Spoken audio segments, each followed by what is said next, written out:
Les amis, aujourd'hui on va nettoyer le boîtier papillon d'une Seat Ibiza, un litre 4 75 chevaux, phase 2. Donc c'est une essence, donc il y a une petite vanne légère et un boîtier papillon. Donc il va falloir tirer le cache déjà, on va l'enlever. Voilà, une fois que le cache est tiré, vous allez voir que cette durite elle est fixée au cache. Bon, voilà, débrancher vite fait. Là j'ai avancé un petit peu pour vous montrer déjà à peu près le moteur. C'est ça, c'est un moteur essence à litre 4. Donc la vanne légère c'est celle-là.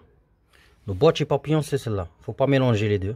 En fait ça n'a rien à voir. Le boîtier papillon il gère à régler l'air, la richesse de l'essence et l'air. C'est lui qui gère l'air en fait dans l'admission. Pour que ça fait un bon mélange. La vanne légère, comme vous le savez tous, elle sert à recycler les gaz de merde, les gaz d'échappement. Donc, premier truc que vous allez faire, si vous voulez démonter la vanne légère, celle-là elle est neuve. Le client il a déjà changé neuve. Donc, je vais vous montrer si vous n'avez pas une vanne légère neuve. Vous débranchez ce capteur pour qu'il vous fait pas chier déjà. Voilà, juste pour avoir de la place. Hein. Pas d'utilité avec ces fiches, mais voilà, vous débranchez la fiche bien sûr comme ceci. Voilà, on l'a débranché et là vous avez la vanne légère avec deux écrous de 13. Donc pour ma part j'ai pris un cliquet comme ça et vous enlevez les deux écrous de 13. Vous avez un ici et un là-bas. Sauf quand vous allez enlever ces écrous là, la vanne légère elle va pas sortir à cause de ce tuyau en cuivre. Ce tuyau en cuivre, si on le suit, il va là, il est en dessous du papillon. Donc en priorité il va falloir sortir le boîtier papillon. Le boîtier papillon c'est des clés Allen. C'est très simple, c'est 4 vis. 1, 2, 3, 4. Bien sûr on débranche la fiche qui est ici. Je l'ai déjà débranché. On la débranche, qui est là. Donc, et là avec votre clé, vous enlevez les 4 vis. Une fois les 4 vis enlevées comme ceci, celle-là je l'ai déjà nettoyée. Donc pour vous montrer au moins le démontage et ma méthode du nettoyage, on va enlever les 4 vis comme ceci. Voilà, notre boîtier papillon il va sortir tranquillement, il est là. Moi je l'ai déjà nettoyé, il est déjà propre. Regardez, surtout ce côté ça va, c'est de l'air qui rentre, mais ce côté c'est les gaz d'échappement. Donc il était noir, je l'ai nettoyé, regardez comment il est devenu comme neuf. Ma méthode du nettoyage c'est très simple. Bon, celui-là il est déjà fini, hein. Juste pour vous montrer. Vous prenez le décape-four, vous pulvérisez dedans. Attention, ne touchez pas le côté électrique. Voilà, vous la tournez comme ceci et vous pulvérisez bien le décape-four. Vous laissez agir 5 minutes, 4-5 minutes, de toute façon ça agit vite. Et vous prenez de l'essence, moi toujours l'essence parce que c'est très efficace. Des brosses à dents que vous n'utilisez pas, ou des pinceaux comme ça. Mais pour ma part les brosses à dents c'est le top, parce qu'ils sont ils sont durs, vous voyez là. Et du coup ça nettoie. Et là vous commencez à brosser tout. Une fois bien nettoyé, vous prenez du nettoyant frein ou du dégrippant et vous rincez. Bon, vous rincez ici et là elle sera propre comme ça. Voilà, elle sera propre comme ça. Ça c'est le boîtier papillon.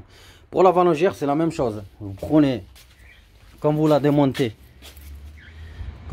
elle est petite, hein, elle n'est pas grosse comme le boîtier papillon. Ben pareil, vous mettez le décape-four, l'essence, brosse à dents, vous mettez un récipient comme ça, vous foutez pas la merde partout, par terre surtout.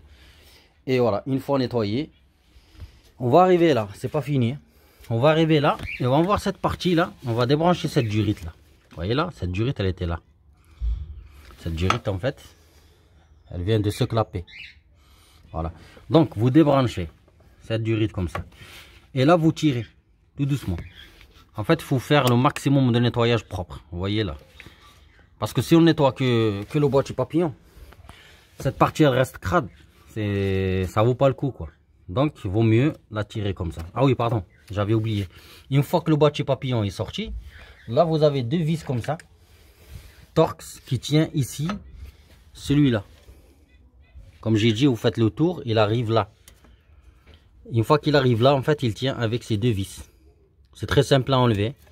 Voilà. Une fois que vous enlevez ces deux vis, là on voit bien qu'il est libre. Déjà il bouge. Et vous tirez votre machin. Attention, en joint. Et là, vous voyez là, celle-là, je ne l'ai pas nettoyée encore. Regardez. Je ne l'ai pas fait encore, donc je vais la faire devant vous. En plus, il y a deux trous. Vous voyez là? C'est des trous qui viennent ici, ils sont bouchés. Vous voyez là? Les gens qui disent ouais, l'essence, ça s'encrasse pas. Mon cul, ouais. L'essence, ça s'encrasse pas. C'est pire que le diesel, oui. Regardez-moi ça. Une voiture essence. Eh ben regardez. Les trous, ils sont bouchés. Voilà.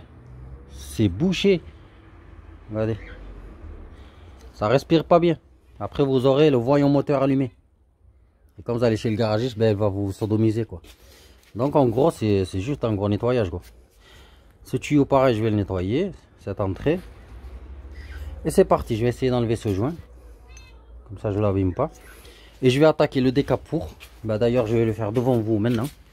Parce que là, ça va. Il n'y a pas de joint en caoutchouc. Faites attention avec ce produit. Quand vous l'utilisez. Les mains et tout ça. Bon, moi, j'ai l'habitude, rien à foutre. Mettez des gants. Ou sinon, si vous avez des joints en caoutchouc, faites attention avec ce produit. Enlevez les joints en caoutchouc toujours. Parce qu'il risque de les bouffer. C'est parti. Moi, je vais enlever ce joint. Bon. Là, il tient un peu là. Il faut que je l'écarte avec un tournevis. Et je vais mettre au taquet des grippons ici. Surtout dans les trous là qui sont bouchés. Et je vais attendre un peu. Et j'attaque l'essence. Et on va voir comment elle va devenir après. C'est parti. Bon les amis, j'ai gratté le plus gros avec le cutter et vous allez halluciner. Regardez ce que j'ai enlevé. Eh oui, l'essence ça encrasse pas. L'essence ça encrasse pas, regardez le résultat. Et encore j'ai gratté juste avec le cutter. Hein. J'ai pas encore attaqué le décape-four, j'ai pas encore attaqué l'essence. Regardez-moi. C'est nickel. Vous avez vu? Problème, les trous. Comme j'ai dit, les trous là. Vous voyez les trous comment ils étaient bouchés? Bon, je sais pas si vous allez voir. Je pense comme ça c'est mieux là. Voilà. Sauf que le problème, je peux pas rentrer le cutter. Vous voyez là, dans les trous, les deux. On voit bien que c'est bouché. Je sais pas, j'ai essayé de zoomer au maximum. J'espère que vous allez voir. C'est bouché. Vous avez vu les trous là? C'est bouché. Pas de souci. Vous prenez eh ben, un fil de fer. Un fil de fer. Vous le rentrez dans le trou là. Et vous frottez. Là pareil, fil de fer, et vous rentrez ici et vous nettoyez bien au maximum. Ce côté pareil, vous rentrez par là, vous nettoyez, vous le rentrez par là dans tous les trous. Vous rentrez le fil de fer, frottez bien, enlevez la merde. Plus gros, on va déboucher ces trous. Et là vous allez voir comment elle va respirer cette sciate, elle va se sentir beaucoup mieux. Allez c'est parti, j'attaque avec le fil de fer. Bon les amis, comme je vous ai dit, j'ai mis le décapour, vous voyez, et je laisse agir. Je laisse agir une bonne 5 minutes. C'était crade, franchement c'était crade. Et là je vais attaquer l'essence. Bon, les amis, vous allez halluciner comment elle est devenue. Regardez. Nettoyer avec l'essence. Regardez. Regardez les trous là, qu'ils étaient bouchés là. Regardez, on voit même de travers maintenant. Allez. On voit le travers là. Et là mon doigt. Vous avez vu comment ça respire maintenant? Regardez ce côté. Ça c'était bouché ça. Ça c'était, on voyait plus rien du tout. Ce petit là pareil. Regardez, on voit de travers.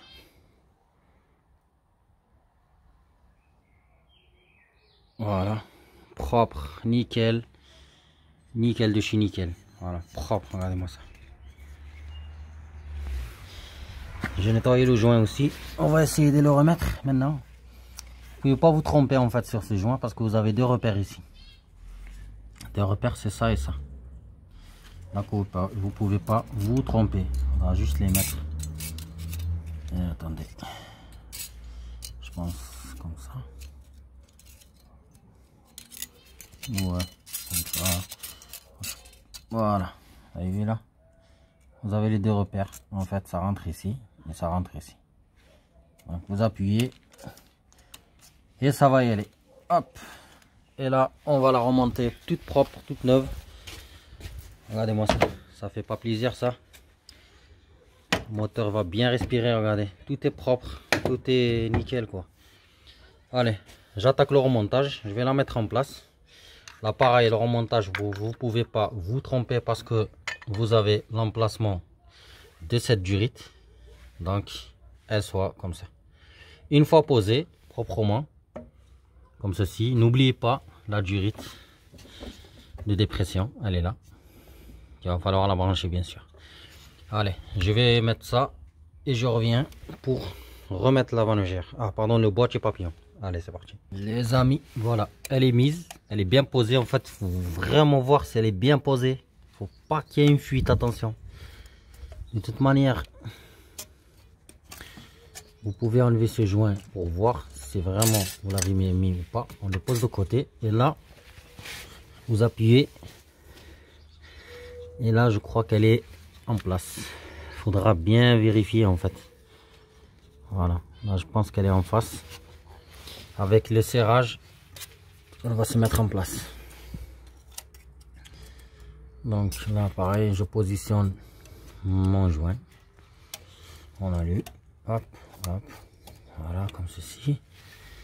Je prends le boîtier papillon et je vais le mettre en place. Voilà, allez c'est parti. Je vais le faire avec la main, deux mains. Bon les gars, avant que vous mettez le boîtier papillon, on va essayer de mettre cette durite comme ceci avec les deux vis qui sont là. C'est des vis à laine. Voilà, on va essayer de la mettre et la faire avec deux mains et je vais serrer. Allez, voilà comme ceci et on va serrer. Voilà, c'est serré. Je vais pouvoir positionner mon boîtier papillon maintenant. Bon, comme j'ai dit, j'ai serré ici. Là, n'oubliez pas ici, vous serrez les deux écrous de 13, c'est vite fait, c'est rapide. Et on n'oublie pas de brancher nos prises. Et là, la prise de la manœuvre. Bien sûr, vous écartez ça si vous voyez que ça commence à faire chier là. Voilà. Ce côté, il est bon, il est bon. C'est serré, là, sans desserrer. Et je reviens vers le boîtier. Allez, je le mets en place. Bon, voilà, le boîtier papillon est placé. On va prendre notre vis. Et on va les mettre une par une.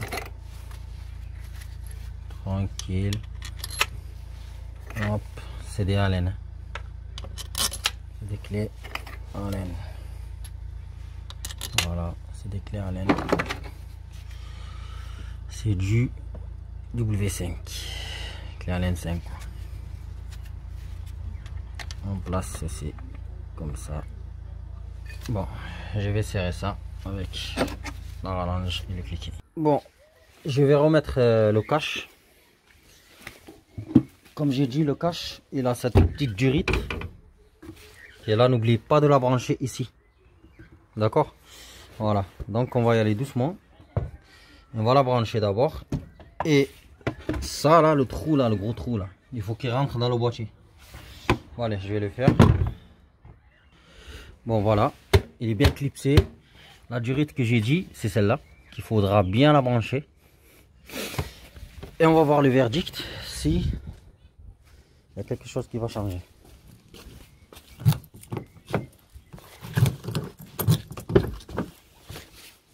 Voilà. Bon, on va voir si le voyant il part ou il reste.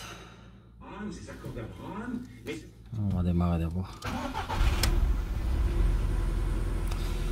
Bon, il est resté.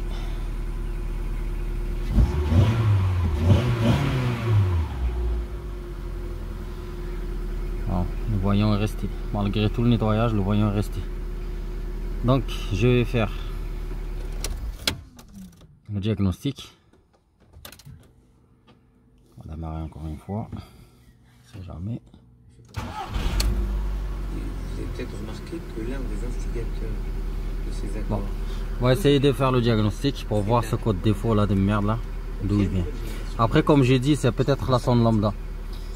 Même si on la nettoie, des fois elle peut être HS. Voilà.